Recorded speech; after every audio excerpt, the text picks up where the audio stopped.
ಮಧ್ಯಪ್ರಾಚ್ಯದಲ್ಲಿ ಯುದ್ಧ, ದೋಸೆಗೆ ಹೊಡೆತ. ಗ್ಯಾಸ್ ಸಮಸ್ಯೆ, ಹೋಟೆಲ್ಗಳಲ್ಲಿ ಮಾಡ್ತಿಲ್ಲ ದೋಸೆ. ಕೊಲ್ಲಿ ಯುದ್ಧಕ್ಕೆ ಪೂರಿ ಚಪಾತಿಯು ಬಲಿ, ಯುದ್ಧಕ್ಕೆ ದೋಸೆ ಬಲಿ.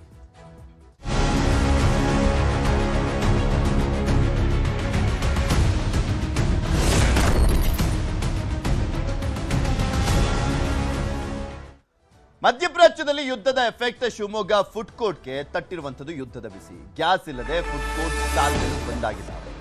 ಒಂದು ವಾರದಿಂದ 15ಕ್ಕೂ ಹೆಚ್ಚು ಸ್ಟಾಲ್ಗಳು ಕ್ಲೋಸ್ ಆಗಿರುವಂಥದ್ದು. ಗ್ಯಾಸ್ ಸಿಲಿಂಡರ್ ಬೆಲೆ ಹೆಚ್ಚಳದಿಂದ ತಿಂಡಿಗಳ ಬೆಲೆ ಹೆಚ್ಚಳ. ಗ್ಯಾಸ್ ಸಿಕ್ಕಿದ್ರೆ ಅಟ್ಲೀಸ್ಟ್ ಏನಾದರೂ ಮಾಡ್ಬೋದು, ರೇಟನ್ನು ಜಾಸ್ತಿ ಮಾಡೋದನ್ನು ಕೂಡ. ಆದರೆ ಗ್ಯಾಸೇ ಸಿಗ್ತಾ ಇಲ್ವಲ್ಲ, ಸೊ ಹೀಗಾಗಿ ಸಾಕಷ್ಟು ಸ್ಟಾಲ್ಗಳು ಮುಚ್ಚೋಗಿದ್ದಾವೆ. ಗ್ಯಾಸ್ ಸಿಲಿಂಡರ್ ಸಿಕ್ಕರೆ ಮಾತ್ರ ಸ್ಟಾಲ್ ಇಡ್ತಾ ಇದ್ರು ಮಾಲೀಕರು. 5,000 ನೀಡಿ ಗ್ಯಾಸನ್ನು ತರುವಂಥ ಪರಿಸ್ಥಿತಿ ಇದೆ. ಡೊಮ್ಯಾಸ್ಟಿಕ್ ಗ್ಯಾಸ್, ಗೃಹ ಬಳಕೆಯ ಗ್ಯಾಸ್ಗಳನ್ನು ಕೆಲವರು ಯೂಸ್ ಮಾಡ್ತಾ ಇದ್ದಾರೆ. ಕಮರ್ಷಿಯಲ್ ಗ್ಯಾಸ್ ಸಿಲಿಂಡರ್ ರೇಟ್ ಅಂತೂ 2,160 ರೂಪಾಯಿ ಮೇಲಾಗಿದೆ. ಅದು ಆ ರೇಟಿಗಾದರೂ ಸಿಗ್ತಾ ಇದೆಯಾ? ಇಲ್ಲ. ಬ್ಲ್ಯಾಕ್ ಮಾರ್ಕೆಟಲ್ಲಿ ಹತ್ತತ್ರ 5,000 ರೂಪಾಯಿ ಮೇಲೆ ಅದನ್ನು ಇಸ್ಕೊಳ್ಳಾಗ್ತಾ ಇದೆ, ಪೀಕ್ಲಾಗ್ತಾ ಇದೆ. ಸಿಕ್ಕರೆ ಸಾಕಪ್ಪ ಅನ್ನುವಂಥ ಪರಿಸ್ಥಿತಿ, ಗ್ಯಾಸ್ ಸಿಕ್ಕರೆ ಸಾಕಪ್ಪ ಅನ್ನುವಂಥ ಪರಿಸ್ಥಿತಿ ಅಂಗಡಿ ಅಂದರೆ ಈ ಹೋಟೆಲ್ ಉದ್ಯಮದಕ್ಕೆ ಇರುವಂಥದ್ದು. ಈಗ ಡಬಲ್ ರೇಟು, ತ್ರಿಬಲ್ ರೇಟ್ ಎಲ್ಲ ಕೊಟ್ಟು ಗ್ಯಾಸನ್ನು ಖರೀದಿ ಮಾಡ್ತಾ ಇದ್ದಾರೆ. ಆ ಗ್ಯಾಸು ಕೂಡ ಸಿಗ್ತಾ ಇಲ್ಲ, ಸಾಕಷ್ಟು ಅಭಾವ ಇರುವಂಥದ್ದು.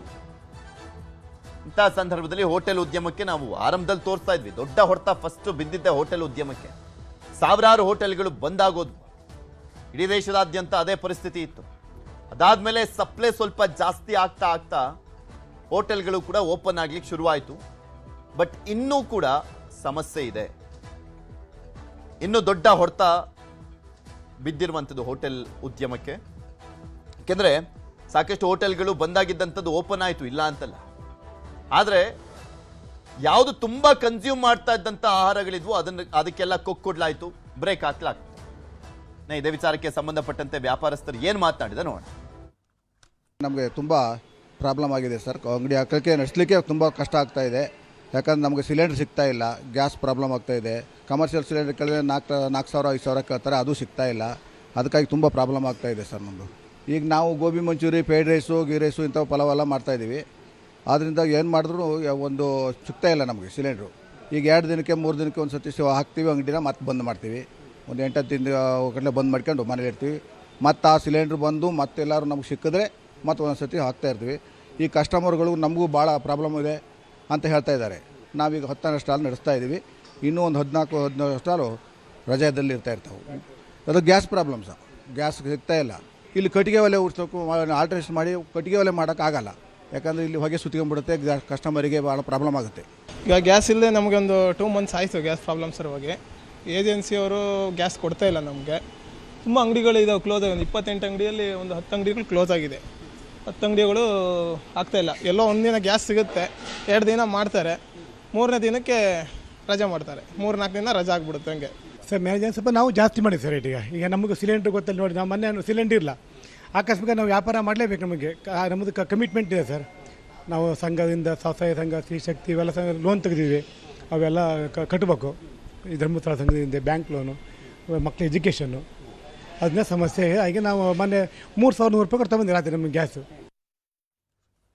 ನಾ ಬೆಂಗಳೂರಿನ MTR ಹೋಟೆಲ್ಗೆ ತಟ್ಟಿರುವಂಥದ್ದು ಗ್ಯಾಸ್ ಎಫೆಕ್ಟ್. ಗ್ಯಾಸ್ ಇಲ್ಲದಕ್ಕೆ ಎಲೆಕ್ಟ್ರಿಕ್ ಓಲೆಯಲ್ಲಿ ದೋಸೆಯನ್ನ ತಯಾರಿ ಮಾಡಲಾಗ್ತಾ ಇದೆ. ಅಟ್ಲೀಸ್ಟ್ ಆಲ್ಟರ್ನೇಟಿವ್ ಆಗಿ ಹುಡ್ಕೊಂಡಿದ್ದಾರೆ. ಎಲೆಕ್ಟ್ರಿಕ್ ಒಲೆಯನ್ನು ದೋಸೆ ತಯಾರಿ ಮಾಡಲಿಕ್ಕೆ ಯೂಸ್ ಮಾಡಲಾಗ್ತದೆ. 100 ವರ್ಷದ ಇತಿಹಾಸವಿರುವಂಥ MTR ಹೋಟೆಲ್ ನಿತ್ಯ 3,000 ಗ್ರಾಹಕರಿಂದ ದೋಸೆ, ಇಡ್ಲಿಯನ್ನು ಸೇವನೆ ಮಾಡಲಾಗ್ತಾ ಇದೆ. ವೀಕೆಂಡ್ನಲ್ಲಿ 5,000ಕ್ಕೂ ಹೆಚ್ಚು ಗ್ರಾಹಕರು ಬರ್ತಾರೆ. ದೋಸೆ, ಸಿಹಿ ತಿನಿಸು, ಇತರೆ ಅಡುಗೆಗೆ ಇಂಡಕ್ಷನ್ ಎಲೆಕ್ಟ್ರಿಕ್ ಉಪಕರಣವನ್ನು ಬಳಕೆ ಮಾಡಲಾಗ್ತಾ ಇದೆ. ಪಾಪ ಬೇರೆಯವರಿಗೆ ಅದಕ್ಕೂ ಕೂಡ ಆಪ್ಷನ್ ಇಲ್ಲ, ಬಂದ್ ಮಾಡುವಂಥ ಪರಿಸ್ಥಿತಿ. MTR ಅವರು ಎಲೆಕ್ಟ್ರಿಕ್ ಸ್ಟವ್ ಅನ್ನು ಯೂಸ್ ಮಾಡ್ತಾ ಇದ್ದಾರೆ, ಇಂಡಕ್ಷನ್ ಸ್ಟವ್ ಅನ್ನು ಯೂಸ್ ಮಾಡ್ತಾ ಇದ್ದಾರೆ. ಇದ್ರ ಬಗ್ಗೆ ಇನ್ನಷ್ಟು ಮಾಹಿತಿಯನ್ನು ಕೊಟ್ಟಿದ್ದಾರೆ ನಮ್ಮ ಪ್ರತಿನಿಧಿ ಶರಣು ಹಂಪಿ. ನೋಡ್ಕೊಂಬರೋಣ. ಇರಾನ್ನಲ್ಲಿ ಯುದ್ಧ ಶುರು ಆಯಿತು ನಮ್ಮ ಭಾರತದಲ್ಲಿ. ಅದರಲ್ಲೂ ಕೂಡ ಹೋಟೆಲ್ಗಳಿಗೆ ಕಮರ್ಷಿಯಲ್ ಗ್ಯಾಸ್ ಅಭಾವ ಸೃಷ್ಟಿಯಾಗಿದೆ. ಇದರ ಹಿನ್ನೆಲೆಯಲ್ಲಿ ಬರುವಂಥ ಗ್ರಾಹಕರಿಗೆ ತಮಗಿಷ್ಟವಾದಂತಹ ತಿನಿಸುಗಳನ್ನು ಕೊಡಲಿಕ್ಕೆ ಆಗ್ತಾಯಿಲ್ಲ. ಅದರಲ್ಲೂ ಕೂಡ ದೋಸೆಗಳಿಗೆ ಫೇಮಸ್ ಆಗಿರುವಂಥ ಹೋಟೆಲ್ ಇದ್ದಾವೆ. ಆ ಹೋಟೆಲ್ಗಳಲ್ಲಿ ಲಾಲ್ಬಾಗಲ್ಲಿರುವಂಥ MTR ಹೋಟೆಲ್ 100 ವರ್ಷದ ಇತಿಹಾಸ ಇರುವಂಥ ಈ ಹೋಟೆಲ್. ಈ ಹೋಟೆಲ್ಗೆ ದೋಸೆ ತಿನ್ನಬೇಕು ಅಂತಲೇ ಬರೋರ ಸಂಖ್ಯೆ ಜಾಸ್ತಿನೇ ಇದೆ. ನಿತ್ಯ ನಿಮಗೆ 3,000-4,000 ಜನ ಬರ್ತಾರೆ. ವೀಕೆಂಡ್ಗಳಲ್ಲಿ 5,000ಕ್ಕೂ ಹೆಚ್ಚು ಜನ ಬರ್ತಾರೆ. ಬರುವಂಥವ್ರು ಎಲ್ಲರಿಗೂ ಕೂಡ ದೋಸೆ ಕೊಡಬೇಕಲ್ಲ. ಸೊ ಅದು ಕಮರ್ಷಿಯಲ್ ಗ್ಯಾಸ್ ಸಿಗದ ಪರಿಣಾಮವಾಗಿ ಈಗ ಪರ್ಯಾಯ ವ್ಯವಸ್ಥೆಯನ್ನು ಮಾಡ್ಕೊಳ್ತಾ ಇದ್ದಾರೆ. ಆ ದೃಶ್ಯವನ್ನು ನಿಮಗೆ ತೋರಿಸ್ತಾ ಇದ್ದೀವಿ. ಬಾಯ್ಲರ್ ವ್ಯವಸ್ಥೆಯನ್ನು ಮಾಡ್ಕೊಂಡಿರೋದು. ಇನ್ನು ಬೇರೆ ಬೇರೆ ದಿನಸುಗಳೇನಿದಾವಲ್ಲ ಅವುಗಳನ್ನು ಮ್ಯಾಕ್ಸಿಮಮ್ ಕಮರ್ಷಿಯಲ್ ಗ್ಯಾಸ್ ಬದಲಾಗಿ ಎಲೆಕ್ಟ್ರಿಕಲ್ ಇಂಡಕ್ಷನ್ಗೆ ಮೊರೆ ಹೋಗ್ತಿರುವಂಥ ದೃಶ್ಯಗಳು ಕೂಡ ಕಂಡುಬರ್ತಾ ಇದೆ. ಇದು MTRನ ಒಳಗಡೆ ಇರುವಂಥ ಅಡುಗೆ ಮನೆಯಲ್ಲಿ ತಯಾರಾಗ್ತಿರುವಂಥ ವಿವಿಧ ಖಾದ್ಯಗಳನ್ನು ತೋರಿಸ್ತಾ ಇದ್ದೀವಿ. ಇನ್ನು ಮುಂಭಾಗದಲ್ಲಿ ಒಳಗಡೆ ಹೋದರೆ ನಿಮಗೆ ದೋಸೆ ಭಾಳ ಫೇಮಸ್ MTR ದೋಸೆ ಅಂಥೇಳಿ ಮಿನಿಮಮ್ 10 ನಿಮಿಷ ಕಾಯಬೇಕು. ಮಿಡ್ಲಲ್ಲಿ ಕಳೆದ 2 ವಾರದ ಹಿಂದೆ ನಿಮ್ಮ ಮಧ್ಯಾಹ್ನದ ಹೊತ್ತಲ್ಲಿ ದೋಸೆನೇ ಸಿಗ್ತಾ ಇದ್ದಿಲ್ಲ. ವೆರೈಟಿ ದೋಸೆಗಳು ಕೂಡ ಇರ್ತಾ ಇದ್ದಿಲ್ಲ. ಯಾಕಂದರೆ ಕಮರ್ಷಿಯಲ್ ಗ್ಯಾಸ್ ದಿನಕ್ಕೆ 8 ಗ್ಯಾಸ್ ಬೇಕಾಗ್ತಾ ಇತ್ತು. ಈಗ 3-4 ಗ್ಯಾಸಿಗೆ ಇಳಿಕೆ ಮಾಡ್ಕೊಂಡಿದ್ದಾರೆ. ಈಗೇನು ತಯಾರಾಗ್ತಾ ಇದೆ ಇದು ಕಮರ್ಷಿಯಲ್ ಗ್ಯಾಸ್ ಮೂಲಕ ರನ್ ಆಗ್ತಿರುವಂಥ ಹೆಂಚಲ್ಲ, ಇದು ಎಲೆಕ್ಟ್ರಿಕಲ್ ಹೆಂಚಾಗಿದೆ.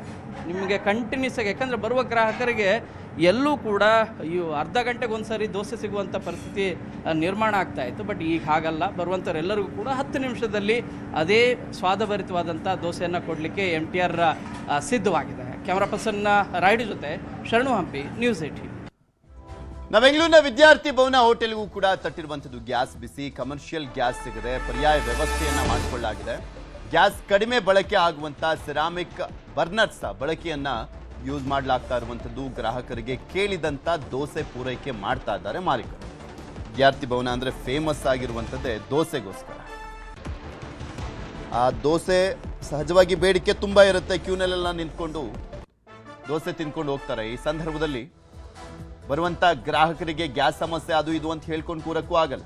ಸೊ ಆಲ್ಟರ್ನೇಟಿವ್ ಆಗಿ ಏನು ಮಾಡ್ಬೋದು ಅದನ್ನು ಮಾಡ್ತಾ ಇದ್ದಾರೆ. ಇದೇ ವಿಚಾರಕ್ಕೆ ಸಂಬಂಧಪಟ್ಟಂತೆ ನಮ್ಮ ಪ್ರತಿನಿಧಿ ಶರಣು ಹಂಪಿ ಇನ್ನೂ ಹೆಚ್ಚಿನ ಮಾಹಿತಿ ಕೊಟ್ಟಿದ್ದಾರೆ. ನೋಡೋಣ. ಒಂದು ಕಡೆ ಯುದ್ಧ, ಮತ್ತೊಂದು ಕಡೆ ನಮ್ಮ ಭಾರತದಲ್ಲಿ ಅದರ ಎಫೆಕ್ಟ್ ಕಮರ್ಷಿಯಲ್ ಗ್ಯಾಸ್ ಸಿಗದೆ ಕಳೆದ 38 ದಿನಗಳಿಂದನೂ ಕೂಡ ತೊಂದರೆ ಆಗ್ತಾ ಇದೆ. ಅದರಲ್ಲೂ ಕೂಡ ಹೋಟೆಲ್ಗಳಲ್ಲಿ ಈ ದೋಸೆ ಪ್ರಿಯರು ಯಾರ್ಯಾರಿದ್ದಾರೆ ಅವರಿಗೆ ಸಮರ್ಪಕವಾಗಿ ದೋಸೆಯನ್ನು ಕೊಡಲಿಕ್ಕೆ ಆಗ್ತಾ ಇಲ್ಲ. ಪ್ರಸಿದ್ಧ ಹೋಟೆಲ್ಗಳಲ್ಲಿ ಇದೇ ರೀತಿಯಾದಂಥ ಪರಿಸ್ಥಿತಿ ಇರೋದು. ಈ ಹಿನ್ನೆಲೆಯಲ್ಲಿ ಪರ್ಯಾಯ ವ್ಯವಸ್ಥೆಯನ್ನು ಕೂಡ ಮಾಡ್ಕೊಳ್ತಿದ್ದಾರೆ. ನಾವೀಗ ಬೆಂಗಳೂರಿನ ಪ್ರಸಿದ್ಧ ವಿದ್ಯಾರ್ಥಿ ಭವನದಲ್ಲಿದ್ದೇವೆ. ಇಲ್ಲಿರುವಂಥ ಏನು ಗ್ಯಾಸ್ ಮಾಡುವಂಥ ಒಲೆಗಳೇನಿದ್ದಾವೆ ಇವುಗಳಲ್ಲಿ ಗ್ಯಾಸ್ ಪ್ರಮಾಣವನ್ನು ಕಡಿಮೆ ಬಳಕೆ ಮಾಡಲಿಕ್ಕೆ, ಅಂದರೆ 40% ಕಡಿಮೆ ಮಾಡಲಿಕ್ಕೆ ಸೆರಾಮಿಕ್ ಬರ್ನರ್ಸನ್ನು ಯೂಸ್ ಮಾಡ್ತಾ ಇದ್ದಾರೆ. ಇದ್ರ ಜೊತೆಗೆ ನಿಮಗೆ ಸೌದೆ ಒಲೆಯನ್ನು ಕೂಡ ಬಳಕೆ ಮಾಡಬೇಕಾದಂಥ ಅನಿವಾರ್ಯತೆ ಸೃಷ್ಟಿಯಾಗಿದೆ. ಈ ರೀತಿಯಾಗಿ ನಗರದ ಬಹುತೇಕ ಹೋಟೆಲ್ಗಳಲ್ಲಿ ಇದೇ ರೀತಿಯಾದಂಥ ಪರಿಸ್ಥಿತಿ ಇರೋದು. ಕೆಲವು ಹೋಟೆಲ್ಗಳಲ್ಲಿ ಸಮಯ ಬದಲಾವಣೆ ಮಾಡುವಂಥ ಕಾರ್ಯನೂ ಕೂಡ ಆಗ್ತಾ ಇದೆ.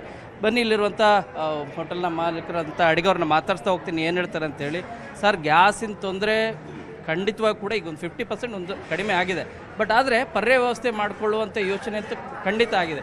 ಏನೇನು ಆಲ್ಟರ್ನೇಷನ್ ಮಾಡ್ಕೊಳ್ತಾ ಇದ್ದೀರಿ ಸರ್? ಮತ್ತು ದೋಸೆ ಪ್ರಿಯರಿಗೆ ಸಮರ್ಪಕವಾಗಿ ಪೂರೈಕೆ ಮಾಡಲಿಕ್ಕೆ ಆಗ್ತಿದೆಯಾ? ದೋಸೆಯನ್ನು ಕೊಡಲಿಕ್ಕೆ ಆಗ್ತಾಯಿದೆ. ನೀವು ಹೇಳ್ದಂಗೆ ಗ್ಯಾಸ್ ಈಗ ಒಂದು 50% ಅಷ್ಟು ಕಮರ್ಷಿಯಲ್ಗೆ ಕೊಡ್ತಾ ಇದ್ದಾರೆ. ಬಟ್ ನಾವೇನು ಮಾಡಿದ್ದೀವಿ, ಈಗ ನಾವಂತಲ್ಲ ಎಲ್ಲ ಹೋಟ್ಲವರು ಈಗ ಪರ್ಯಾಯ ವ್ಯವಸ್ಥೆನ ಖಂಡಿತ ಮಾಡ್ಕೊಂಡಿದ್ದೀವಿ. ಏನೇನು ಮಾಡ್ಕೊಂಡಿದ್ದೀರಿ? ಫಸ್ಟ್ ಮೊದಲನೇ 1 ವಾರ ನಾವು ರೆಸ್ಟ್ರಿಕ್ಟೆಡ್ ಟೈಮಿಂಗ್ಸಲ್ಲೇ ವರ್ಕ್ ಮಾಡಿದೆ. ಕಡಿಮೆ ಟೈಮಿಂಗ್ಸಲ್ಲಿ 2 ದೋಸೆ ಹಂಚನ್ನು ಯೂಸ್ ಮಾಡಿದ್ದೆ. ಆಮೇಲೆ ಪೂರಿ ಎಲ್ಲ ನಿಲ್ಲಿಸಿದ್ದೆ. ಈಗ ಅದು 1 ವಾರ ಆಗ್ತಿದ್ದಂಗೆ ನಾವು ಪರ್ಯಾಯ ವ್ಯವಸ್ಥೆಯಲ್ಲಿ ಇಂಡಕ್ಷನ್ ಸ್ಟವ್ಗಳು ಹಾಕ್ಕೊಂಡಿದ್ದೀನಿ. ಬೇರೆ ತಿಂಡಿ ಮಾಡೋದಕ್ಕೆಲ್ಲ ಪರ್ಯಾಯ ವ್ಯವಸ್ಥೆ ಎಲೆಕ್ಟ್ರಿಕ್ಕು ಇಂಡಕ್ಷನ್ನು ಮಾಡಿಕೊಂಡು ದೋಸೆಗೆ ಉಪಯೋಗಿಸೋ ಗ್ಯಾಸನ್ನು ಮಾತ್ರ ಇರೋ ಸಪ್ಲೈ ಆಗೋ ಗ್ಯಾಸನ್ನು ಮಾತ್ರ ದೋಸೆ ಹಂಚಿಗೆ ಇಟ್ಕೊಂಡಿದ್ದೀವಿ. ದೋಸೆ ಹಂಚಲ್ಲೂ ಕೂಡ ಗ್ಯಾಸ್ ಪ್ರಮಾಣವನ್ನು ಕಡಿಮೆ ಮಾಡಲಿಕ್ಕೆ ಬರ್ನರ್ ಮಾಡ್ತಾಯಿದ್ರು. ವಿಶೇಷ ಏನು ಸರ್ ಅದು? ಅದು ಸೆರಾಮಿಕ್ ಬರ್ನರ್ಸ್ ಅಂತ ಒಂದಿದೆ. ಅದೇನಾಗುತ್ತೆ, 40% LPG ಕನ್ಸಂಪ್ಷನ್ ಕಡಿಮೆ ಅದರಲ್ಲಿ.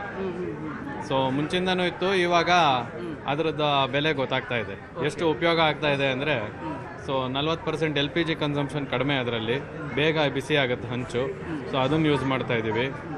ಆಮೇಲೆ ಪೂರಿ ಮಾಡೋದಕ್ಕೆಲ್ಲ ನಮ್ಮದೇ ಆದ ಒಂದು ಪರ್ಯಾಯ ವ್ಯವಸ್ಥೆ, ಒಂದು ಸ್ಟವನ್ನು ಕಂಡುಹಿಡ್ಕೊಂಡಿದ್ದೀವಿ. ಸೊ ಇಂಥದ್ದೆಲ್ಲ ಮಾಡಿದ್ದೀವಿ ಸರ್. ಎಲ್ಲರಿಗೂ ಕೂಡ ದೋಸೆ ಸಮರ್ಪಕ ಅಂದರೆ ಕೇಳೋರು, ಯಾಕಂದ್ರೆ ಭಾಳ ಜನ ಬರ್ತಾರೆ, ಇಡೀ ದಿನ ಓಪನ್ ಇರುತ್ತೆ.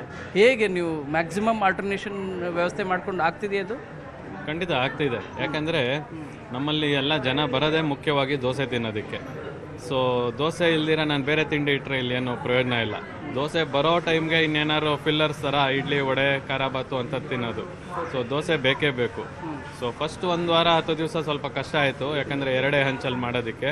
ಈಗ ಪರ್ಯಾಯ ವ್ಯವಸ್ಥೆ ಮಾಡಿಕೊಂಡು ಬೇರೆದನ್ನೆಲ್ಲ ಈಗ ದೋಸೆ ಫಾಸ್ಟಾಗೆ ಕೊಡ್ತಾ ಇದ್ದೀವಿ. ಪರ್ಯಾಯ ವ್ಯವಸ್ಥೆಗಳನ್ನು ಮಾಡಿಕೊಂಡು ಮ್ಯಾಕ್ಸಿಮಮ್ ಗ್ರಾಹಕರಿಗೆ ತೊಂದರೆ ಆಗದ ರೀತಿಯಾಗಿ ಅವ್ರಿಗೆ ಏನು ಇಷ್ಟ, ಎಸ್ಪೆಷಲಿ ದೋಸೆ, ಮಸಾಲೆ ದೋಸೆ, ಸೆಟ್ ದೋಸೆ ಇರ್ಬೋದು, ಖಾಲಿ ದೋಸೆ ಇರ್ಬೋದು, ಇವುಗಳೆಲ್ಲವನ್ನೂ ಕೂಡ ಉಣಬಡಿಸುವಂಥ ಕೆಲಸ ಮಾಡ್ತಿದ್ದೇವೆ ಅಂತ ಹೇಳ್ತಾ ಇದ್ದಾರೆ. ಕ್ಯಾಮ್ರಾ ಪರ್ಸನ್ ರಾಯ್ಡ್ ಜೊತೆ ಶರಣು ಹಂಪಿ, ನ್ಯೂಸ್ 18.